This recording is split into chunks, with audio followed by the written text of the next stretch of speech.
Granola बार करते मित्रांनो मी.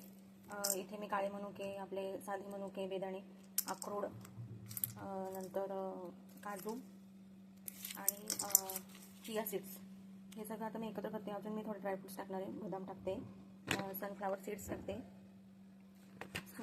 टाकणार आहे, केशर टाकते आणि बदामाचे ते बारीक बारीक तुकडे करून टाकते. आता आधी आपण छान आधी सगळे आपल्याला आवडीनुसार सगळे ड्रायफ्रुट्स घ्यायचे. बदाम आणि सनफ्लावर सीड्स ॲड करते.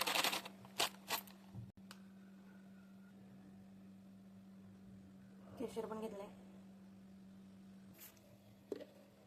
मित्रांनो मी आता इथं दाणे असे खूप ग्राइंड करते. पीनट बटर बनवण्याचं मी ट्राय करते. मी पहिल्यांदाच करते हे. आणि आपल्याला हे आपल्या ग्रॅन्युला बारमध्ये ॲड करायचे. अजून मी ग्राइंड करू शकते, पण मी आता एवढी तशीच कन्सिस्टन्सी ठेवते जरा बाइंडिंगसाठी चांगला पडेल. आता मी इथं एक 10-12 डेट्स घेतलेत, त्याचे सीड्स काढून घेतलेत असे. आणि आता हे मी परत ग्राइंड करते आणि पेस्ट करून घ्यायचे. म्हणजे पीनट बटर आणि हे याचाच आपला गोडवा राहणार आहे. आणि थोडंसं हनी. आता हे ओट्स मी थोडे भाजून घेतले होते. मी ते एक ताटामध्ये घेतलेत. इथे थोडंसं काळं मीठ घेतलं मी. हे सगळं आपण आता मिक्स करून घेऊया. आपले रोस्ट केलेले सगळे आपले ड्रायफ्रुट्स ते पण एकत्र करून घेऊया. याच्यामध्ये आपण जे चिया सीड्स टाकलेत ना, ते हे आपण जे करून घेतलेलं आहे घट्ट मिश्रण, डेट्स आणि पीनट बटर आणि हनी याच्या मॉइश्चरमध्ये ते चिया सीड्स छान भिजले जातील. म्हणजे आपण डायरेक्ट असे ते खातच नाही आहे. त्यामुळे ते छान बाइंडिंगमध्ये आपण एकत्र करून घेऊया. हनी ॲड करते मी.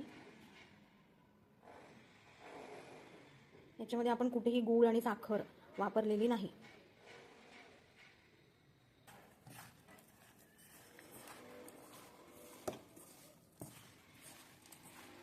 तुम्हाला वाटलं तर याच्यामध्ये तुम्ही थोडंसं डेसिकेटेड कोकोनट आपण वापरू शकतो. ॲड केलं मी. डेसिकेटेड कोकोनट ॲड केलं.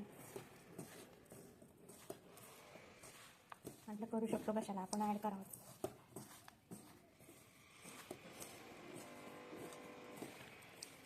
आता आपण हे सगळं आधी 5 मिनिटं छान भिजू देऊया. म्हणजे हे सगळं एकत्र होईल. आणि मग नंतर याचे तुम्ही लाडू नाही तर मग छोटे छोटे बार करू शकता. मी असे लाडू करून घेते.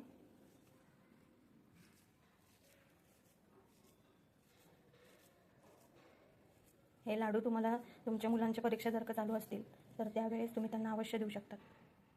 असं छान आपण एअरटाईट कंटेनरमध्ये स्टोअर करायचं आणि रोज मुलांना एक खायला द्यायचं.